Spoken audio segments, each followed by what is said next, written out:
Good afternoon. Okay, അപ്പോൾ നമ്മള് വിധിയെ തോൽപ്പിച്ച മഹാന്മാർ, അതില് ഒരാളുടെ കാര്യം പറഞ്ഞിട്ടുണ്ടായിരുന്നു അല്ലെ? ആരെ പറ്റിയായിരുന്നു നമ്മൾ പഠിച്ചത്? ആരെ പറ്റിയായിരുന്നു? ഹെലൻ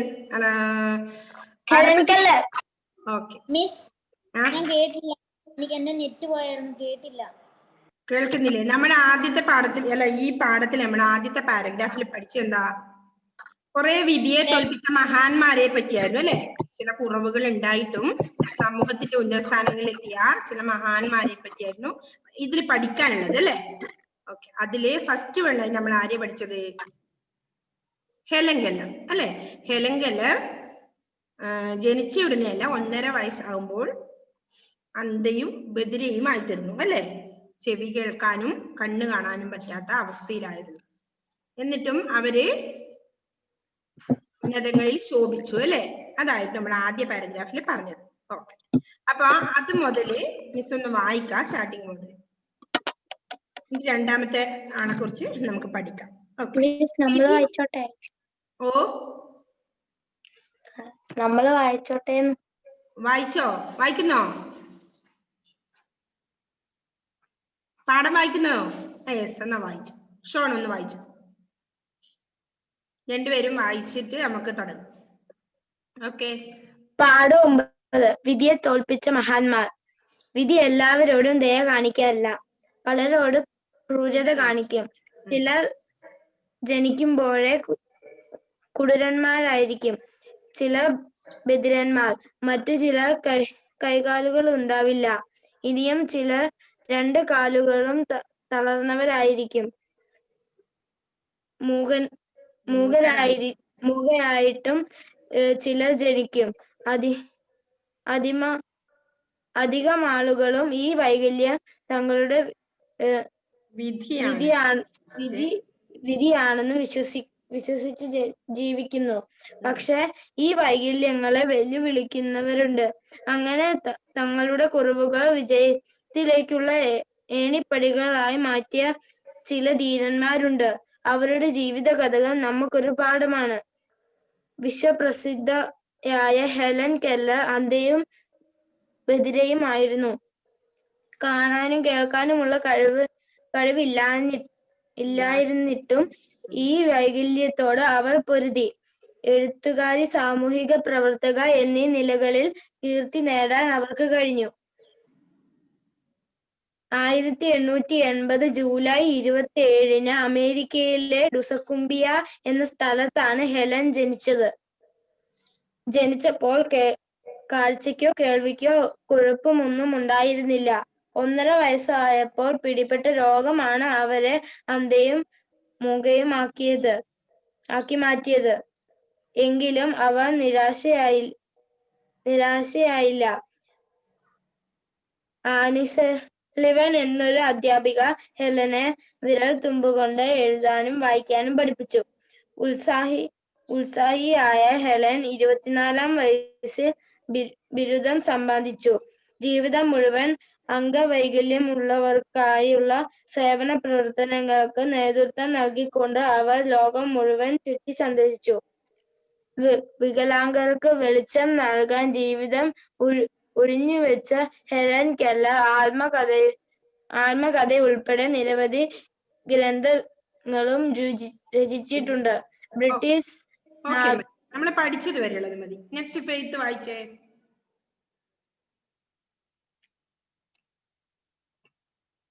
മ്യൂട്ട് ഫെയ്ത്തേ, മ്യൂട്ട് ആണ്, അൺമ്യൂട്ട് ചെയ്യേ. ദയ കാണിക്കാറില്ല, ചിലരോട് ക്രൂരത കാണിക്കാൻ. ചിലർ ജനിക്കുമ്പോൾ ക്രൂരരായിരിക്കും, ചിലർ ബധിരന്മാരും, മറ്റു ചിലർക്ക് കൈകൾ ഉണ്ടാവില്ല, ഇനിയും ചിലർ 2 കാലുകളും തളർന്നതായിരിക്കും. മൂകരായിട്ടും ചിലർ ജനിക്കും. അധികം ആളുകളും ഈ വൈകല്യം ഞങ്ങളുടെ വിധിയാണെന്ന് വിശ്വസിച്ച് ജീവിക്കുന്നു. പക്ഷെ ഈ വൈകല്യങ്ങളെ വെല്ലുവിളിക്കുന്നവരുണ്ട്. അങ്ങനെ ഞങ്ങളുടെ കുറവുകൾ വിജയത്തിലേക്കുള്ള ഏണിപ്പടികളാക്കി മാറ്റിയ ചില ധീരന്മാരുടെ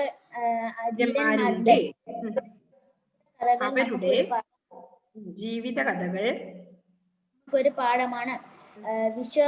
വിശ്വ പ്രസിദ്ധരായ ഹെലൻ കെല്ലർ അന്ധയും ബധിരയുമായിരുന്നു. കാണാനും കേൾക്കാനുമുള്ള കഴിവ് ഇല്ലാതിരുന്നിട്ടും ഈ വൈകല്യത്തോട് അവർ പൊരുതി. എഴുത്തുകാരി, സാമൂഹിക പ്രവർത്തക എന്ന നിലയിൽ കീർത്തി നേടാൻ അവർക്ക് കഴിഞ്ഞു. 1880 ജൂലൈ 27 അമേരിക്കയിലെ ഡുസഗുംബിയ എന്ന സ്ഥലത്താണ്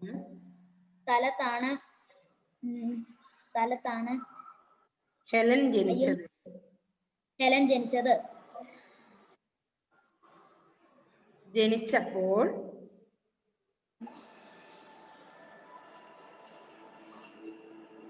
ഞാൻ വായിച്ച സ്ഥലം കാണുന്നില്ല. അതിന്റെ ഇടയിൽ എഴുത്തേക്കാണ് നിന്റെ ശ്രദ്ധ പോയത്. 3ാമത്തെ പാരഗ്രാഫ്. ജനിച്ചപ്പോൾ കാഴ്ചക്കോ കേൾവിക്കോ കുഴപ്പമൊന്നും ഉണ്ടായിരുന്നില്ല. 1.5 വയസ്സായപ്പോൾ പിടിപെട്ട രോഗമാണ് അവരെ അന്ധിയും മൂകയുമാക്കി മാറ്റിയത്.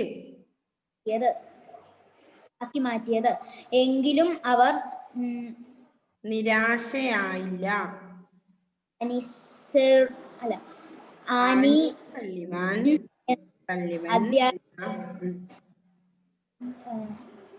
ഹെലനെ വിരൽ തുമ്പ് കൊണ്ട് എഴുതാനും വായിക്കാനും പഠിപ്പിച്ചു. ഉത്സാഹിയായ ഹെലൻ 24-ാം വയസ്സിൽ ബിരുദം സമ്പാദിച്ചു. ജീവിതം മുഴുവൻ അംഗവൈകല്യമുള്ളവർക്കുള്ള സേവന പ്രവർത്തനങ്ങൾക്ക് നേതൃത്വം നൽകിക്കൊണ്ട് അവർ ലോകം മുഴുവൻ ചുറ്റി സഞ്ചരിച്ചു. വികലാംഗർക്കും വെളിച്ചം നൽകാൻ ജീവിതം ഉഴിഞ്ഞുവെച്ച ഹെലൻ കെല്ലർ ആത്മകഥയുൾപ്പെടെ നിരവധി ഗ്രന്ഥങ്ങളും രചിച്ചിട്ടുണ്ട്. ഓക്കെ, അപ്പൊ അതുവരെയാണ് നമ്മൾ കഴിഞ്ഞ ക്ലാസ്സിൽ പഠിച്ചത് അല്ലെ. അപ്പൊ ഇന്നത്തെ നമുക്ക് പഠിക്കാം. ബ്രിട്ടീഷ് നാവിക ഓഫീസർ ആയിരുന്ന ഹോൾമാൻ 24-ാമത്തെ വയസ്സിലാണ് അന്ധനായത്. അന്ധത നിഷ്ക്രിയനായിരിക്കാനല്ല, കൂടുതൽ ഉത്സാഹത്തോടെ പ്രവർത്തിക്കാനാണ് അദ്ദേഹത്തെ പ്രേരിപ്പിച്ചത്. ഹോൾമാൻ ലോക രാജ്യങ്ങളിൽ സഞ്ചാരം നടത്താൻ തീരുമാനിച്ചു. 40 വർഷം ആ യാത്ര നീണ്ടുനിന്നു. France, Italy, Germany, Switzerland, Holland, Austria, Russia തുടങ്ങിയ രാജ്യങ്ങൾ അദ്ദേഹം സന്ദർശിച്ചു. സഞ്ചരിച്ച രാജ്യങ്ങളിലെ ജനങ്ങളെ മനക്കണ്ണുകൊണ്ടും മനസ്സിലാക്കുവാനും ജീവിത രീതികൾ നിരീക്ഷിക്കുകയും ചെയ്തുകൊണ്ട് നിരവധി യാത്രാ വിവരണ ഗ്രന്ഥങ്ങൾ അദ്ദേഹം രചിച്ചു. അദ്ദേഹത്തിന്റെ സഞ്ചാര സാഹിത്യ കൃതികൾ കാഴ്ചയുള്ളവർ എഴുതിയിട്ടുള്ള കൃതികളെക്കാൾ ഭംഗിയുള്ളവയാണ്. 1857 മരിക്കുമ്പോൾ 71 വയസ്സായിരുന്നു. അപ്പോ ഹോൾമാൻ എന്ന ആളെ കുറിച്ചാണ് നമ്മൾ പറഞ്ഞത്. ബ്രിട്ടീഷ് നാവിക ഓഫീസർ ആയിരുന്ന ഹോൾമാൻ 24-ാമത്തെ വയസ്സിലാണ് അന്ധനായത്. 24 വയസ്സപ്പോഴാണ് അദ്ദേഹം അന്ധനായത്. അന്ധത നിഷ്ക്രിയനായിരിക്കാൻ, അതായത് ക്രിയാത്വം ഇല്ലാതെ പണിയെടുക്കാതിരിക്കാനല്ല, പിന്നെന്തിനാ, കൂടുതൽ ഉത്സാഹത്തോടെ പ്രവർത്തിക്കാനാണ് അദ്ദേഹത്തെ പ്രേരിപ്പിച്ചത് അല്ലെ. അന്ധനായതുകൊണ്ട് അദ്ദേഹം ചടഞ്ഞുകൂടി ഇരിക്കുകയല്ല ചെയ്തത്, അയാള് കൂടുതൽ ഉത്സാഹത്തോടെ പ്രവർത്തിക്കുകയാണ് ചെയ്തത്. ഹോൾമാൻ ലോക രാജ്യങ്ങളിൽ സഞ്ചാരം നടത്താൻ തീരുമാനിച്ചു. അങ്ങനെ ഏതൊക്കെ രാജ്യങ്ങളിൽ? 40 വർഷം സഞ്ചരിച്ചു. ഏതൊക്കെ രാജ്യങ്ങളിലാണ് ആ യാത്ര നീണ്ടുനിന്നത്? France, Italy, Germany, Switzerland, Holland, Austria, Russia അല്ലെ. ഈ രാജ്യങ്ങളിൽ അദ്ദേഹം സന്ദർശിച്ചു. 40 വർഷത്തെ യാത്ര. ഓക്കെ. സഞ്ചരിച്ച രാജ്യങ്ങളിലെ ജനങ്ങളെ മനക്കണ്ണുകൊണ്ട് മനസ്സിലാക്കുകയും ജീവിത രീതികൾ നിരീക്ഷിക്കുകയും ചെയ്തുകൊണ്ട് നിരവധി യാത്രാ വിവരണ ഗ്രന്ഥങ്ങൾ അദ്ദേഹം രചിച്ചു. ഷോൺ എന്താ പരിപാടി? ഓക്കെ. അപ്പോ സഞ്ചരിച്ച രാജ്യങ്ങളിലെ ജനങ്ങളെ അദ്ദേഹം മനക്കണ്ണുകൊണ്ട്, അല്ലെ, കാഴ്ചശക്തി ഇല്ല, അതുകൊണ്ടാണ് പറഞ്ഞത്, മനക്കണ്ണുകൊണ്ട് മനസ്സിലാക്കുകയും ജീവിത രീതി നിരീക്ഷിക്കുകയും ചെയ്തുകൊണ്ട് നിരവധി യാത്രാ വിവരണ ഗ്രന്ഥങ്ങൾ അദ്ദേഹം രചിച്ചു. അദ്ദേഹത്തിന്റെ സഞ്ചാര സാഹിത്യ കൃതികള് കാഴ്ചയുള്ളവർ എഴുതിയിട്ടുള്ളതിനേക്കാളും കൃതികളെക്കാൾ ഭംഗിയുള്ളവയാണെന്നാണ് പറയുന്നത് അല്ലെ. 1857 അദ്ദേഹം മരിച്ചത്. മരിക്കുമ്പോൾ എത്ര വയസ്സായിരുന്നു? 71 വയസ്സായിരുന്നു. ഓക്കെ. അപ്പൊ ഹോൾമാനെ കുറിച്ചാണ് നമ്മൾ പഠിച്ചത്. 24-ാമത്തെ വയസ്സിലാണ് അദ്ദേഹം അന്ധനായത്. ബ്രിട്ടീഷ് നാവിക ഓഫീസർ ആയിരുന്നു അദ്ദേഹം. അപ്പോ അദ്ദേഹം അന്ധത എങ്ങനെയാ കണ്ടത്? നിഷ്ക്രിയനായിരിക്കാനല്ല, കൂടുതൽ ഉത്സാഹത്തോടെ പ്രവർത്തിക്കാനാണെന്ന് ആണ് അദ്ദേഹത്തെ പ്രേരിപ്പിച്ചത്. യെസ്, ചെറുപ്പത്തിലല്ല, കുഴപ്പം പറ്റി. അല്ല. 24-ാം വയസ്സിൽ. 24 വയസ്സായപ്പോ എന്തെങ്കിലും അസുഖം വന്നിട്ടോ അങ്ങനെ എന്തെങ്കിലും ആക്സിഡന്റിലോ അങ്ങനെയൊക്കെ ആയിരിക്കും. അത് ഇതിൽ പറയുന്നില്ല മക്കളെ. അപ്പൊ അതുപോലെ നമ്മള് ഹെലൻ കെല്ലറിനും 1.5 വയസ്സായപ്പോഴാണ്, ജനിക്കുമ്പോഴില്ല. ഓക്കെ, അപ്പൊ അസുഖത്തിനോടനുബന്ധിച്ച് വന്നതായിരിക്കും. അപ്പോ അദ്ദേഹം എന്ത് ചെയ്തു? അതോടെ നിഷ്ക്രിയനല്ലാതെ ആത്മാർത്ഥമായി പ്രവർത്തിക്കാൻ തുടങ്ങി, അല്ലെ? ഉത്സാഹത്തോടെ പ്രവർത്തിക്കാൻ തുടങ്ങി. അങ്ങനെ അദ്ദേഹം നിരവധി രാജ്യങ്ങളിൽ സഞ്ചരിച്ചു. അങ്ങനെ ഒരുപാട് യാത്രാ വിവരണങ്ങളും സഞ്ചാര സാഹിത്യകൃതികൾ ഇതൊക്കെ കാഴ്ചയുള്ളവർ ഉള്ളിനേക്കാളും ഭംഗിയായി അദ്ദേഹം എഴുതിയിട്ടുണ്ട്. 1857 അദ്ദേഹം മരിക്കുന്നത്. 71 വയസ്സായിരുന്നു. അടുത്ത നമ്മള് പറയുന്ന ആരെ കുറിച്ച്? അപ്പൊ ഹെലൻ കെല്ലറെ പഠിച്ചു, നമ്മള് ഹോൾമാനിനെ പഠിച്ചു, അല്ലെ? നെക്സ്റ്റ് ആരാ? ചാൾസ് ഗ്രാൻഡ്മാൻഡ്, അല്ലെ? എന്ന ഫ്രഞ്ചുകാരനാണ്. ഫ്രഞ്ചുകാരന്റെ കഥ ഇതിനേക്കാൾ ആവേശകരമാണ്.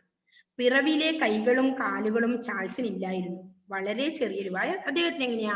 ജനിക്കുമ്പോഴേ കൈകളും കാലുകളും ഇല്ലായിരുന്നു, അല്ലെ? എന്തൊരവസ്ഥയാണ്. പിന്നെ വളരെ ചെറിയ രൂപം, 1 കിലോഗ്രാം മാത്രം തൂക്കം. എങ്ങനെ അദ്ദേഹം ജയിച്ചാവോ? 1 കിലോഗ്രാം മാത്രം തൂക്കം, കുഞ്ഞുവാവേന്റെ തൂക്കമേ ഉള്ളൂ, അല്ലെ? അദ്ദേഹത്തിന്റെ ശരീരം അധികം വളർന്നില്ലെങ്കിലും ബുദ്ധിശക്തി അത്ഭുതകരമായാണ് വളർന്നത്. ശരീരം വളർന്നില്ലെങ്കിലും ബുദ്ധിശക്തിയുടെ കാര്യത്തില് അത്ഭുതകരമായ ഒരു വളർച്ചയാണ് ഉണ്ടായത്. യൂറോപ്പിലെ ആ കാലഘട്ടത്തിലെ ഏറ്റവും മഹാനായ ഗണിതശാസ്ത്രജ്ഞനായി ചാൾസ് മാറി. 14-ാം വയസ്സിൽ തന്റെ നിസ്തുലമായ ബുദ്ധിശക്തി പ്രകടമാക്കിക്കൊണ്ട് യൂറോപ്പ് മുഴുവൻ അദ്ദേഹം സഞ്ചരിച്ചു. 1 അടി മാത്രം വീതിയുള്ള ഒരു മരപ്പെട്ടിയിലായിരുന്നു അദ്ദേഹം കഴിഞ്ഞുകൂടിയത്. നിരവധി അക്കങ്ങളുള്ള സംഖ്യകളെ ഗുണിക്കുകയും ഹരിക്കുകയും ചെയ്യാനുള്ള കഴിവ് അദ്ദേഹത്തിനുണ്ടായിരുന്നു. ഇക്കാലത്ത് ഇലക്ട്രോണിക് കാൽക്കുലേറ്ററേക്കാൾ വേഗതയോടെ ആയിരുന്നു അദ്ദേഹം അത് ചെയ്തിരുന്നത്. എത്ര കഠിനമായ കണക്കായാലും നിമിഷങ്ങൾക്കുള്ളിൽ മനസ്സുകൊണ്ട് ചെയ്യാൻ അദ്ദേഹത്തിന് കഴിഞ്ഞിരുന്നു. 60 വയസ്സ് വരെ ഗണിതശാസ്ത്രത്തിലെ ഊരാക്കുടുക്കുകളെല്ലാം അഴിച്ചുകൊണ്ട് അദ്ദേഹം ഈ ലോകത്തിൽ ജീവിച്ചു. ചെറിയ രൂപമാണെങ്കിലും അത്ഭുതകരമായ ഒരു ബുദ്ധിശക്തി, അപാരമായ ഒരു ബുദ്ധിശക്തിയായിരുന്നു ഉണ്ടായിരുന്നത്, അല്ലെ അദ്ദേഹത്തിന്? ഓക്കെ, അദ്ദേഹം ഗണിതശാസ്ത്രത്തിലായിരുന്നു, അല്ലെ? ചാൾസ്. ഓക്കെ, 14-ാം വയസ്സിൽ തന്റെ നിസ്തുലമായ ബുദ്ധിശക്തി പ്രകടമാക്കിക്കൊണ്ട് യൂറോപ്പ് മുഴുവൻ അദ്ദേഹം സഞ്ചരിച്ചു. 1 അടി മാത്രം വീതിയുള്ള ഒരു മരപ്പെട്ടിയാണ് അദ്ദേഹം കഴിഞ്ഞുകൂടിയത്. നിരവധി അക്കങ്ങളുള്ള സംഖ്യകളെ ഗുണിക്കുകയും ഹരിക്കുകയും ചെയ്യാനുള്ള കഴിവ് അദ്ദേഹത്തിന് മനസ്സുകൊണ്ട്, മനക്കണക്കുകൊണ്ട് ചെയ്യാനുള്ള കഴിവ് അദ്ദേഹത്തിനുണ്ടായിരുന്നു. ഇക്കാലത്ത് ഇലക്ട്രോണിക് കാൽക്കുലേറ്ററേക്കാൾ വളരെ വേഗതയിലായിരുന്നു അദ്ദേഹം ചെയ്തിരുന്നത്. നിമിഷങ്ങൾക്കുള്ളിൽ മനസ്സുകൊണ്ട് ചെയ്യാൻ അദ്ദേഹത്തിന് കഴിഞ്ഞിരുന്നു, അല്ലെ? 60 വയസ്സ് വരെ ഗണിതശാസ്ത്രത്തിലെ ഊരാക്കുടുക്കുകളെ എല്ലാം അഴിച്ചുകൊണ്ട് അദ്ദേഹം ഈ ലോകത്തിൽ ജീവിച്ചു. ഇപ്പൊ ഹെലൻ കെല്ലറായി, നെക്സ്റ്റ് ഹോൾമാനായി, നെക്സ്റ്റ് ചാൾസ് ആയി, അല്ലെ? ഓക്കെ, അടുത്ത ആരാ? പ്രസിദ്ധനായ ആംഗലേയ കവി ജോൺ മിൽട്ടൺ അന്ധനായി തീർന്നത് 44-ാം വയസ്സിലാണ്. ഇതിനകം കവിയായി പേരെടുത്തിരുന്ന അദ്ദേഹത്തിന്റെ പാരഡൈസ് ലോസ്റ്റ് എന്ന അതിശ്രേഷ്ഠമായ മഹാകാവ്യം അദ്ദേഹം രചിക്കുന്നത് അന്ധനായതിനു ശേഷമാണ്. അങ്ങനെ വിധിയുടെ ക്രൂരതക്കെതിരെ പൊരുതി ഈ കവി ഉയർത്തെഴുന്നേറ്റു. അപ്പൊ അടുത്ത ആളാരാ? ആംഗലേയ കവി, ഇംഗ്ലീഷ് കവിയായ ജോൺ മിൽട്ടൺ. അപ്പൊ അദ്ദേഹം 44-ാമത്തെ വയസ്സിലാണ് അന്ധനായി തീർന്നത്, കേട്ടോ. നെക്സ്റ്റ്, പാരഡൈസ് ലോസ്റ്റ് എന്ന അതിശ്രേഷ്ഠമായ മഹാകവി രചിക്കുന്നത് അദ്ദേഹം അതിനുശേഷമാണെന്ന് അർത്ഥം. ഓക്കെ, അപ്പൊ അത്രയും പേരെ നമ്മളെ പഠിച്ചു. അത് മതിയല്ലേ മക്കളിന്ന്? എല്ലാം ഒരുപാടോ. അപ്പൊ ഒന്നുകൂടി വായിക്കാതെ, ബ്രിട്ടീഷ് നാവിക ഓഫീസർ ആയിരുന്ന ഹോൾമാൻ 24-ാമത്തെ വയസ്സിലാണ് അന്ധനായത്. അന്ധത നിഷ്ക്രിയനായിരിക്കാനല്ല, കൂടുതൽ ഉത്സാഹത്തോടെ പ്രവർത്തിക്കാനാണ് അദ്ദേഹത്തെ പ്രേരിപ്പിച്ചത്. ഹോൾമാൻ ലോകരാജ്യങ്ങളിൽ സഞ്ചാരം നടത്താൻ തീരുമാനിച്ചു. 40 വർഷം ആ യാത്ര നീണ്ടുനിന്നു. France, Italy, Germany, Switzerland, Holland, Austria, Russia തുടങ്ങിയ രാജ്യങ്ങൾ അദ്ദേഹം സന്ദർശിച്ചു. സഞ്ചരിച്ച രാജ്യങ്ങളിലെ ജനങ്ങളെ മനക്കൊണ്ടുകൊണ്ട് മനസ്സിലാക്കുകയും ജീവിത രീതികൾ നിരീക്ഷിക്കുകയും ചെയ്തുകൊണ്ട് നിരവധി യാത്രാ വിവരണ ഗ്രന്ഥങ്ങൾ അദ്ദേഹം രചിച്ചു. അദ്ദേഹത്തിന്റെ സഞ്ചാര സാഹിത്യ കൃതികൾ കാഴ്ചയുള്ളവർ എഴുതിയിട്ടുള്ള കൃതികളെക്കാൾ ഭംഗിയുള്ളവയാണ്. 1857 മരിക്കുമ്പോൾ 71 വയസ്സായിരുന്നു. അടുത്ത പറയുന്ന ആരെയാ? ചാൾസ് ഗ്രാൻഡ്മാൻഡ്. എന്ന ഫ്രഞ്ചുകാരന്റെ കഥ ഇതിനേക്കാൾ ആവേശകരമാണ്. പിറവിയിലെ കൈകളും കാലുകളും ചാൾസിനില്ലായിരുന്നു. വളരെ ചെറിയ രൂപം, 1 കിലോഗ്രാം മാത്രം തൂക്കം. അദ്ദേഹത്തിന്റെ ശരീരം അധികം വളർന്നില്ലെങ്കിലും ബുദ്ധിശക്തി അത്ഭുതകരമായാണ് വളർന്നത്. യൂറോപ്പിലെ ആ കാലഘട്ടത്തിലെ ഏറ്റവും മഹാനായ ഗണിതശാസ്ത്രജ്ഞനായി ചാൾസ് മാറി. 14-ാം വയസ്സിൽ തന്റെ നിസ്തുലമായ ബുദ്ധിശക്തി പ്രകടമാക്കിക്കൊണ്ട് യൂറോപ്പ് മുഴുവൻ അദ്ദേഹം സഞ്ചരിച്ചു. 1 അടി മാത്രം വീതിയുള്ള ഒരു മരപ്പെട്ടിയിലായിരുന്നു അദ്ദേഹം കഴിഞ്ഞുകൂടിയത്. നിരവധി അക്കങ്ങളുള്ള സംഖ്യകളെ ഗുണിക്കുകയും ഹരിക്കുകയും ചെയ്യാനുള്ള കഴിവ് അദ്ദേഹത്തിനുണ്ടായിരുന്നു. ഇക്കാലത്തെ ഇലക്ട്രോണിക് കാൽക്കുലേറ്ററേക്കാൾ വേഗതയോടെയായിരുന്നു അദ്ദേഹം അത് ചെയ്തിരുന്നത്. എത്ര കഠിനമായ കണക്കായാലും നിമിഷങ്ങൾക്കുള്ളിൽ മനസ്സുകൊണ്ട് ചെയ്യാൻ അദ്ദേഹത്തിന് കഴിഞ്ഞിരുന്നു. 60 വയസ്സുവരെ ഗണിതശാസ്ത്രത്തിലെ ഊരാക്കുടുക്കുകളെല്ലാം അഴിച്ചുകൊണ്ട് അദ്ദേഹം ഈ ലോകത്തിൽ ജീവിച്ചു. ഓക്കെ, അപ്പോ നമ്മ 1, 2, 3, 4 പേരെ പറ്റി പഠിച്ചു അല്ലെ. അടുത്തേതാ? പ്രസിദ്ധനായ ആംഗല കവിനെ കുറിച്ചും നമ്മൾ പഠിച്ചു. ആംഗലേയ കവി ജോൺ മിൽട്ടൺ അന്ധനായി തീർന്നത് 44-ാം വയസ്സിലാണ്. ഇതിനകം കവിയായി പേരെടുത്തിരുന്ന അദ്ദേഹത്തിന്റെ പാരഡൈസ് ലോസ്റ്റ് എന്ന അതിശ്രേഷ്ഠമായ മഹാകാവ്യം അദ്ദേഹം രചിക്കുന്നത് അന്ധനായതിനു ശേഷമാണ്. അങ്ങനെ വിധിയുടെ ക്രൂരതക്കെതിരെ പൊരുതി ഈ കവി ഉയർത്തെഴുന്നേറ്റു. ഓക്കെ, അപ്പോ ഹെലൻ കെല്ലറെ പറ്റി പഠിച്ചു, നമ്മള് ഹോൾമാനിനെ പറ്റി പഠിച്ചു, ചാൾസിനെ പറ്റി പഠിച്ചു, ആംഗലേയ കവിയായി ജോൺ മിൽട്ടനെ കുറിച്ചും പഠിച്ചു. ഓക്കെ, അപ്പൊ ഇതൊന്ന് വായിക്കണ്ടേ? ഇപ്പോ വായിച്ചോ രണ്ടുപേരും? ഒരാൾ വായിച്ചോ ആദ്യം? ഷോൺ വായിച്ചോ? ഇപ്പൊ എടുത്തത് ഫെയ്ത്ത് മുതലല്ലേ? ഫെയ്ത്ത് വായിക്കുന്നത് ഫസ്റ്റ്. ഓക്കെ, ഇപ്പൊ എടുത്തത് മുതല്. ബ്രിട്ടീഷ് നാവിക ഓഫീസറായിരുന്ന ഹോൾമാൻ 24-ാമത്തെ വയസ്സിലാണ് അന്ധനായത്. അന്ധത കണ്ണാടത്ത അവസ്ഥ.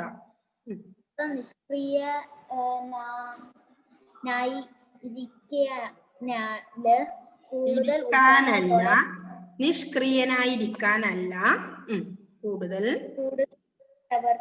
ഉത്സാഹത്തോടെ പ്രവർത്തിക്കാനാണ് ഹൃദയത്തെ പ്രേരിപ്പിച്ചത്. ഹോൾമാൻ ലോകരാജ്യങ്ങളിലെ സഞ്ചാരം നടത്താൻ തീരുമാനിച്ചു. 40 വർഷം യാത്ര നീണ്ടു നിന്നു. France, Italy, Germany, Switzerland, Holland, Australia, Russia തുടങ്ങിയ രാജ്യങ്ങൾ ഇദ്ദേഹം സഞ്ചരിച്ച രാജ്യങ്ങളിലെ ജനങ്ങളെ മനക്കണ്ണുകൊണ്ട്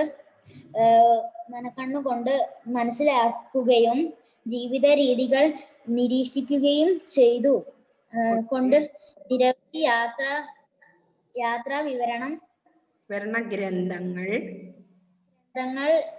രചിച്ചു. ഇദ്ദേഹത്തിന്റെ സഞ്ചാര സാഹിതികൾ കാഴ്ചയുള്ളവർ എഴുതിയിട്ടുള്ള പ്രത്യേകതകൾ സംഖ്യയുള്ളവയാണ്. 1857 മരിക്കുമ്പോൾ 71 വയസ്സായിരുന്നു. മിസ് ബാക്കി ഒന്ന് വായിച്ച്, ഇപ്പൊ ഞാൻ വായിച്ചു നോക്കിയിട്ട് മതിയോ മിസ്? കിട്ടുന്നില്ല. അപ്പൊ ഒന്ന് ഷോൺ വായിച്ച അതേ പാരഗ്രാഫ്, ഇപ്പം ഫെയ്ത്ത് വായിച്ച പാരഗ്രാഫ് ശ്രദ്ധിക്കണം. നാവിക ഓഫീസറായിരുന്ന ഹോൾമാൻ 24-ാമത്തെ വയസ്സിലാണ് അന്ധനായത്. അന്ധത നിഷ്ക്രിയനായിരിക്കാനല്ല, കൂടുതൽ ഉത്സാഹത്തോടെ പ്രവർത്തിക്കാനാണ് അദ്ദേഹം പ്രേരിപ്പിച്ചത്. ഹോൾമാൻ ലോകരാജ്യങ്ങളിൽ സഞ്ചാരം നടത്താൻ തീരുമാനിച്ചു. 40 വർഷം ആ യാത്ര നീണ്ടു നിന്നു. France, Italy, Germany, Switzerland, Holland, Austria, Russia തുടങ്ങിയ രാജ്യങ്ങൾ അദ്ദേഹം സഞ്ചരിച്ച രാജ്യങ്ങളിലെ ജനതകളെ മനക്കണ്ണുകൊണ്ട് മനസ്സിലാക്കുകയും ജീവിത രീതികൾ നിരീക്ഷിക്കുകയും ചെയ്തുകൊണ്ട് നിരവധി യാത്രാ വിവരണ ഗ്രന്ഥങ്ങൾ അദ്ദേഹം രചിച്ചു. ഇദ്ദേഹത്തിന്റെ സഞ്ചാര സാഹിത്യ കൃതികൾ കാഴ്ചയുള്ളവർ എഴുതിയിട്ടുള്ള കൃതികളേക്കാൾ ഭംഗിയുള്ളവയാണ്. 1857 മരിക്കുമ്പോൾ 71 വയസ്സായിരുന്നു. ഓക്കെ. അപ്പൊ അടുത്ത പാരഗ്രാഫ് വായിക്കാൻ പറ്റുമോ ഷോണിനെ? വായിച്ചോ, നമ്മൾ എടുത്ത വരെയുള്ളത്. ചാൾസ് ഗ്രാൻഡേമാർ എന്ന ഫ്രഞ്ചുകാരന്റെ കഥ ഇതിനേക്കാൾ ആവേശകരമാണ്. പിറവിലെ കൈകളും കാലുകളും ചാൾസിനില്ലായിരുന്നു. വളരെ ചെറിയ രൂപം, 1 കിലോഗ്രാം മാത്രം തൂക്കം. അദ്ദേഹത്തിന്റെ ശരീരം അധികം വളർന്നില്ലെങ്കിലും ബുദ്ധിശക്തി അത്ഭുതകരമാണ് വളർന്നത്. യൂറോപ്പിലെ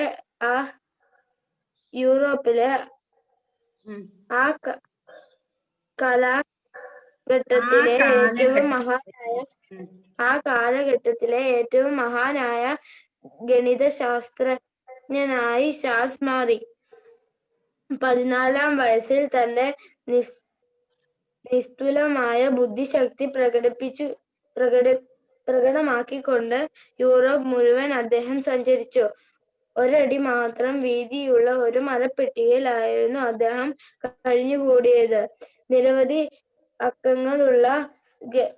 നിരവധി അക്കങ്ങളുള്ള സംഖ്യകളെ ഗുണിക്കുകയും ഹരിക്കുകയും ചെയ്യാനുള്ള കഴിവ് അദ്ദേഹത്തിനുണ്ടായിരുന്നു. ഇക്കാലത്ത് ഇലക്ട്രോണിക് കാൽക്കുലേറ്ററിനേക്കാൾ വേഗതയോടെയായിരുന്നു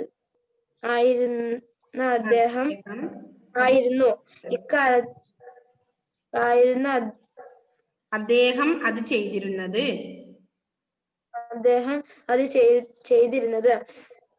എത്ര കഠിനമായ കണക്കായാലും നിമിഷത്തിനുള്ളിൽ മനസ്സുകൊണ്ട് ചെയ്യാൻ അദ്ദേഹത്തിന് കഴിഞ്ഞിരുന്നു.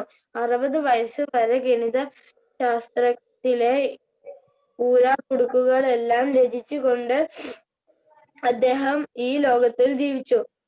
പ്രസിദ്ധനായ ആംഗലേയ കവി ജോൺ മിൽട്ടൺ അന്ധനായിത്തീർന്നത് 44-ാം വയസ്സിലാണ്.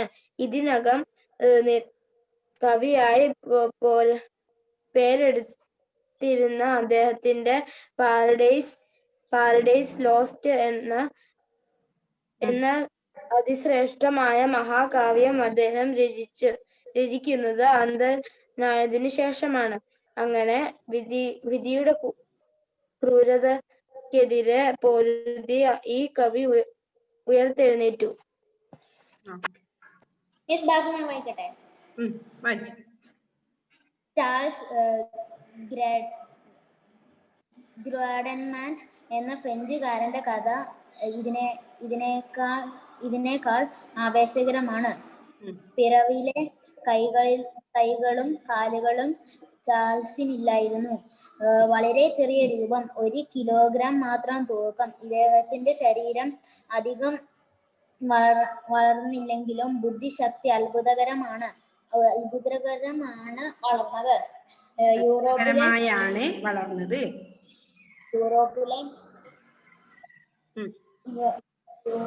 യൂറോപ്പിലെ ആ കാലഘട്ടത്തിലെ ഏറ്റവും മഹാനായ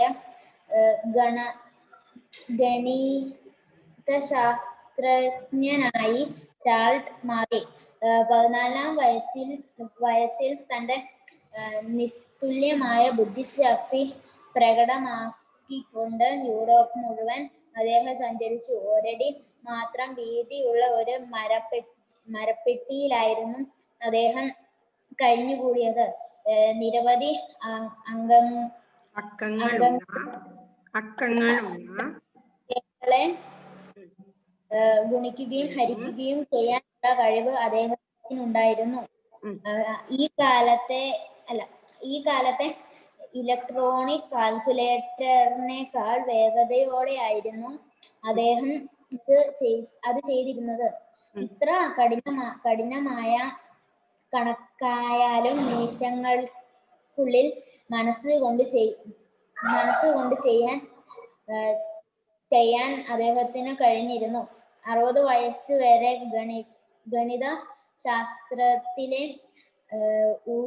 ഊരാക്കുടി കുടുക്കുകളെല്ലാം അഴിച്ചുകൊണ്ട് അദ്ദേഹം ഈ ലോകത്തിൽ ജീവിച്ചു.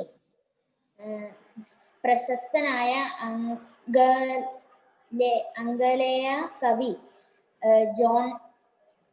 ജോൺ മിൽട്ടൺ അന്ധനായി തീർന്നത് 44-ാം വയസ്സിലാണ്. ഇതിനകം കവിയായി പേരെടുത്തിരുന്നു. അദ്ദേഹത്തിന്റെ പാരഡൈസ് ലോസ്റ്റ് എന്ന അതിശ്രേഷ്ഠമായ മഹാകാവ്യം അദ്ദേഹം രചിക്കുന്നത് അന്ധനായതിനു ശേഷമാണ്. ഇങ്ങനെ വിധിയുടെ ക്രൂരതക്കെതിരെ ഈ കവി ഉയർത്തെഴുന്നേറ്റു. ഓക്കെ, ക്ഷീണിച്ചു പോയി.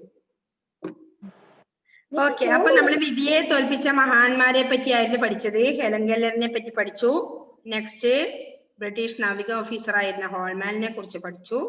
നെക്സ്റ്റ് ചാൾസിനെ പറ്റി പഠിച്ചു. അടുത്തത് നമ്മള് ആംഗലേയ കവിയായ ജോൺ മിൽട്ടനെ കുറിച്ചും പഠിച്ചു അല്ലെ. നെക്സ്റ്റ് നമുക്ക് 1-2 പേരെ കുറിച്ച് പഠിക്കാനുണ്ട് ഇനി. അപ്പോ ഈ പാഠം നിങ്ങൾ വായിച്ചിട്ട് നല്ലപോലെ ഒരു 2-3 പ്രാവശ്യം വായിച്ചു കഴിഞ്ഞ് ഒരു 3ാമത്തെ ഓഡിയോ ക്ലിപ്പ്, അതായത് നല്ല നീറ്റായ ഒരു ഓഡിയോ ക്ലിപ്പ് മിസ്സിലിട്ട് തരണം. ഓക്കെ മിസ്, ആദ്യം മുതൽ ഇപ്പൊ പഠിപ്പിച്ച അവിടം വരെ അല്ലേ?